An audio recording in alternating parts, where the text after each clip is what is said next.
कामचोर काहिल गधा। पुराने जमाने की बात है, एक ताजिर था जो शहर से दूर एक गांव में रहता था। वो तिजारत के लिए रोजाना शहर जाता और मुख्तलिफ अशिया की खरीदो फरोख्त किया करता। तिजारत करने के लिए उसके पास एक गधा था। वो गधे पर सामान लाद कर रोजाना शहर जाया करता। ताजिर अपने गधे की बहुत अच्छे तरीके से देखभाल करता, उसकी खुराक का बहुत ख्याल रखता, उसे वक्त पर चारा डालता और पानी पिलाता, क्योंकि ताजिर को पता था कि उसकी तिजारत के लिए इस गधे की बहुत जरूरत है। गधा बहुत सेहतमंद था। ताजिर बहुत सारा सामान एक साथ गधे पर लाद कर फरोख्त के लिए शहर ले जाता, लेकिन उसका गधा बहुत कामचोर और आलसी था। उसको भागना दौड़ना खाना पीना बहुत पसंद था। ओह, आज फिर शहर जाना पड़ेगा। मुझे हमेशा छुट्टियां क्यों नहीं हो जाती? मुझे छुट्टियां बहुत पसंद हैं। मेरे मालिक को तो हमेशा काम की ही पड़ी रहती है, पर मुझे फारिग रहना बहुत पसंद है। मेहनत करना तो बिल्कुल भी मुझे अच्छा नहीं लगता। ताजिर अपने गधे पर सारा सामान लाद कर शहर ले जाता और ताजिर को शहर जाने के लिए एक नदी को पार करना पड़ता था। शहर जाकर वो सारा सामान बेच देता। ताजिर को हर रोज बाजार की मांग के मुताबिक अशिया की तिजारत करनी पड़ती थी। कभी कपास तो कभी नमक, कभी सब्जियां तो कभी फल। ताजिर को पता लगा कि बाजार में नमक की मांग बहुत बढ़ गई है। ठीक है, मैं बहुत जल्द ही नमक लेकर आ जाऊंगा। उसने अपने गधे पर 4 बोरियां नमक की ला दी और उसको मालूम हो गया कि 4 बोरियों का वजन काफी ज्यादा है। ओहो, मेरा गधा इतना वजन नहीं उठा सकता। इसका वजन थोड़ा कम करना पड़ेगा, यही ठीक रहेगा। उसने गधे की पीठ से एक बोरी उतार दी, फिर भी गधा आगे जाने के लिए तैयार नहीं था। ताजिर को अपने गधे का तो बहुत ख्याल था, पर उसको अपने गधे का पता था कि वो बहुत कामचोर और आलसी है। उसने एक छड़ी गधे की पीठ पर मारी और उसे बाजार ले जाने की कोशिश करने लगा।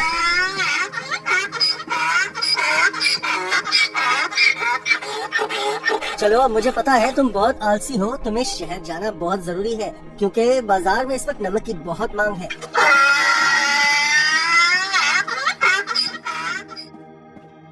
ताजिर ने सारा नमक फरोख्त कर दिया। ओहो, सच में बाजार में नमक की बहुत मांग है। ताजिर ने फिर रोज की तरह शहर में नमक फरोख्त करना शुरू कर दिया।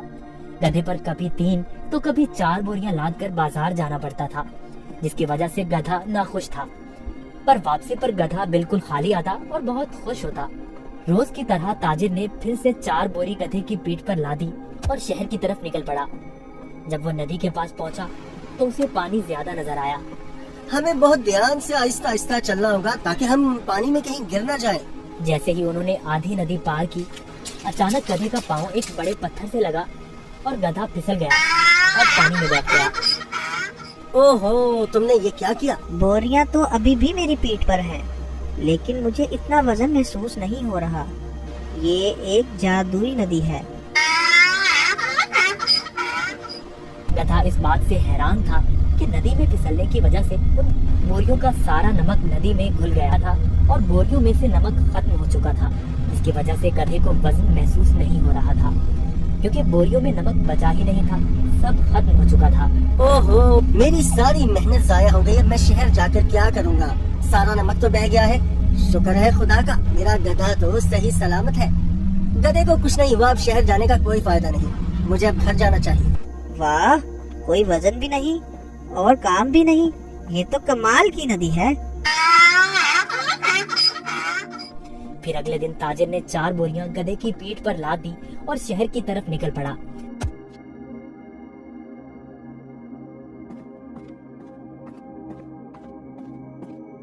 आहा, कल का दिन कितना अच्छा था। कोई काम भी नहीं करना पड़ा था। आज मुझे फिर काम करना पड़ रहा है। ठीक है, आज फिर से मैं आलसीपन दिखाता हूँ और अपना वजन कम करता हूँ। फिर तो मैं नदी से ही घर वापस जा सकता हूँ, कल की तरह। वो एक जादुई नदी है जो मेरा वजन कम कर देती है।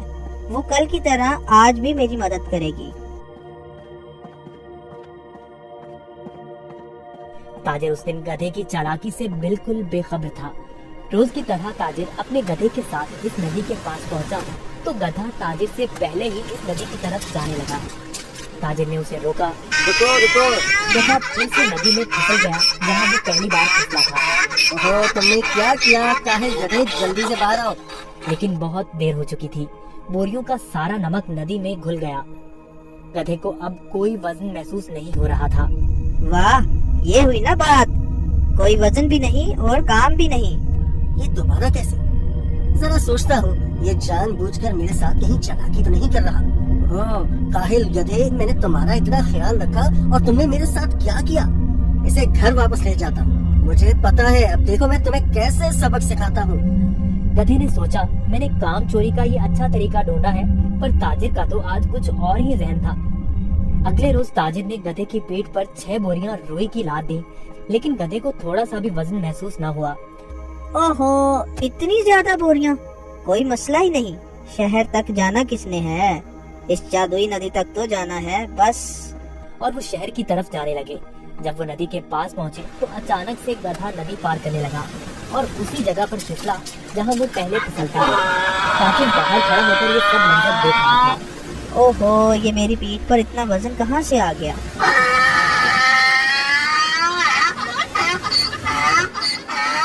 ताजिर बहुत समझदार आदमी था। उसको पता चल गया कि उसका गधा जानबूझकर ये सब उसके साथ कर रहा है। इसलिए ताजिर ने इस दफा बोरियों में नमक के बजाय रुई भर दी थी। जैसे ही गधा नदी में फिसला तो रुई ने पानी जज्ब कर लिया और गधे की पीठ पर वजन ज्यादा हो गया।